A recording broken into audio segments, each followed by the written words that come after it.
Hi, I'm Sherry Stump. Thank you for joining me today. I'm reading from the devotional book, God's Amazing Grace by Ellen White. Today's reading is August 21 on page 241. The title of today's devotion is Ever Upward.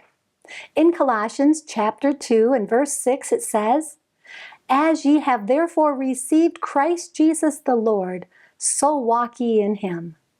This means that you are to study the life of Christ. You are to study it with as much more earnestness than you study secular lines of knowledge, as eternal interests are more important than temporal, earthly pursuits.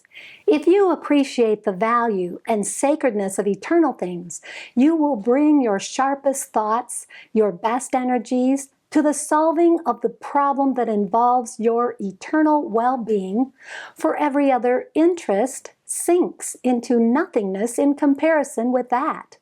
You have the pattern, Christ Jesus. Walk in his footsteps. Add to your faith virtue, 2 Peter 1:5. There is no promise given to the one who is retrograding. The apostle, in his testimony, is aiming to excite the believers to advancement in grace and holiness. They already profess to be living the truth. They have a knowledge of the precious faith. They have been made partakers of the divine nature. But if they stop here, they will lose the grace they have received. Truth is an active, working principle, molding heart and life so that there is a constant upward movement. In every step of climbing, the will is obtaining a new spring of action. The moral tone is becoming more like the mind and character of Christ. The progressive Christian has grace and love which passes knowledge, for divine insight into the character of Christ takes a deep hold upon his affections.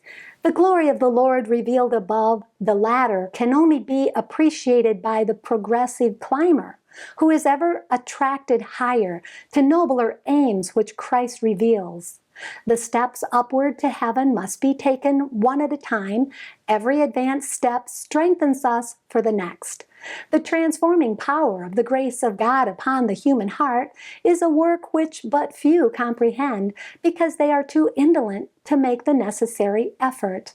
It is beyond the power of man to conceive the high and noble attainments that are within his reach if he will combine human effort with the grace of God, who is the source of all wisdom and power. And there is an eternal weight of glory beyond. Thank you for being with me today. Please join me tomorrow when we will read about grace sufficient. And may God bless you abundantly, above all you can ask or think.